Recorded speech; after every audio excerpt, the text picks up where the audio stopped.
Bismillahirrahmanirrahim. Assalamualaikum warahmatullahi wabarakatuh.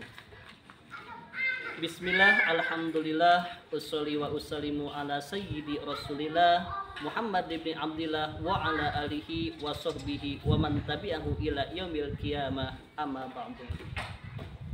Hadirin dan pemirsa yang dirahmati Allah subhanahu wa ta'ala, puji syukur pada Allah subhanahu wa ta'ala. Alhamdulillah kita diberikan kekuatan dan kesempatan untuk bisa menjalankan ibadah puasa, yang mudah-mudahan puasa yang telah kita lakukan Allah menerima dan Allah mengganti dengan pahala dan magfirahnya. Amin ya Allah ya rabbal alamin. Salawat dan salam semoga tetap dicurah limpahkan kepada junjungan kita, yakni Nabi Muhammad sallallahu alaihi wasallam, pada keluarganya, sahabatnya, tabi'in tabi'at, juga sampai pada kita selaku umatnya. Amin ya Allah ya rabbal alamin. Hadirin dan pemirsa yang dirahmati Allah subhanahu wa ta'ala, pentingnya takwa dalam menjalankan ibadah puasa. Kenapa demikian? Rasulullah Shallallahu Alaihi Wasallam menyampaikan kepada kita, kam min so'imin laisa lahu min siyamihi ilal ju' wal atus. Banyak dari sekian orang yang menjalankan ibadah puasa, tetapi puasanya hanyalah mendapatkan lapar dan dahaga.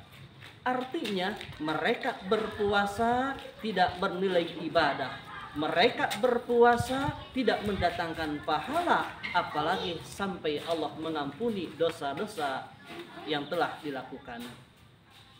Hadirin dan pemirsa yang dirahmati Allah subhanahu wa ta'ala, sedangkan yang kita inginkan ketika puasa, kita puasa dianggap dan dinilai oleh Allah kita sedang taat dan ibadah kepadanya. Ketika kita puasa, kita ingin puasa kita diterima dan diganti dengan pahala dan magfirahnya. Lalu kenapa Nabi menyampaikan kamin so'ibin laisa lahu min siyamihi? Banyak orang yang berpuasa tetapi dalam puasanya hanyalah mendapatkan lapar dan dahaga. Jawabannya satu, karena mereka berpuasa tidak dibarengi dengan takwa pada Allah subhanahu wa ta'ala. Sedangkan di dalam Al-Quran surah Al-Baqarah ayat 183, Allah menyampaikan, ya ayyuhallazina amanu kutiba alaikumussyam kama kutiba alal ladzina min qablikum la'allakum tattaqun. Wahai orang-orang yang beriman, diwajibkan atas kalian semua untuk menjalankan ibadah puasa sebagaimana kami mewajibkan kepada orang-orang sebelum kalian, supaya kalian bisa menjadi orang-orang yang bertakwa. Hadirin dan pemirsa yang dirahmati Allah subhanahu wa ta'ala, begitu pentingnya takwa dalam berpuasa. Dan bukan hanya sekedar dalam puasa, dalam menjalankan ibadah-ibadah yang lain pun, dalam menjalankan ibadah dan menjalankan aktivitas pun harus diiringi dengan ketakwaan, karena takwalah yang bisa menjamin kita hidup selamat mulai dari dunia sampai akhirat kelak.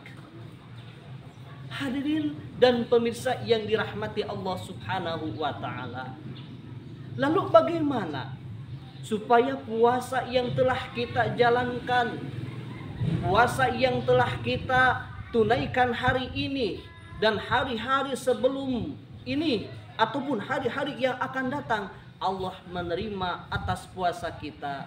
Maka kuncinya satu, puasa barengi dengan takwa.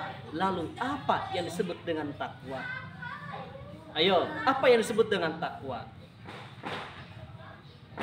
Menurut Imam Ibnu Katsir, yang disebut dengan takwa itu satu, ayyazkuro fala yunsa, selalu berzikir, selalu mengingat Allah dan tak pernah melupakan apalagi meninggalkan Allah. Wabil khusus dalam berpuasa, orang-orang yang berpuasa diiringi dengan ketakwaan, senantiasa akan menjaga puasanya dengan cara membasahi lidahnya, membasahi bibirnya dengan kalimat thayyibah, dengan memperbanyak zikir pada Allah Subhanahu wa taala, bukan berbicara atas bicara, tetapi bicara yang bisa mendatangkan pahala, bicara yang ada hikmahnya, bicara yang ada manfaatnya. Yang kedua, ayyashkuro fala yukfar. Orang yang bertakwa, wabil khusus dalam menjalankan ibadah puasa, senantiasa setiap saat, setiap hari, dan setiap detik pun mereka akan selalu bersyukur kepada Allah. Mereka menyadari dirinya mereka, karena mereka oleh Allah diberikan kekuatan dan kesempatan untuk menjalankan ibadah puasa. Yang ketiga, Imam Ibnu Katsir menyampaikan, ayu to'a fala yu'so. Orang yang bertakwa akan senantiasa menjalankan ketaatan penuh dengan keikhlasan, menjalankan ketaatan penuh dengan keseriusan, menjalankan seperti yang kita jalankan hari ini, berpuasa. Mereka orang yang berpuasa akan hati-hati dalam puasanya, bentuk taatnya kepada Allah Subhanahu wa taala. Karena orang yang taat akan senantiasa menjalankan semua perintah Allah, diiringi dengan keikhlasan, diiringi dengan kebaikan, diiringi dengan niat yang baik. Hadirin dan pemirsa yang dirahmati Allah Subhanahu wa taala, dapat saya simpulkan bahwa dalam menjalankan ibadah puasa hari ini, mudah-mudahan puasa kita diterima oleh Allah Subhanahu wa taala, dan mudah-mudahan kita digolongkan oleh Allah, kita sebagai orang-orang yang bertakwa, yang mampu menjauhi segala larangan Allah, dan kita diberikan kekuatan untuk bisa taat ibadah, menjalankan semua perintahnya. Hadanallah wa iyyakum ajmain. Wassalamualaikum warahmatullahi wabarakatuh.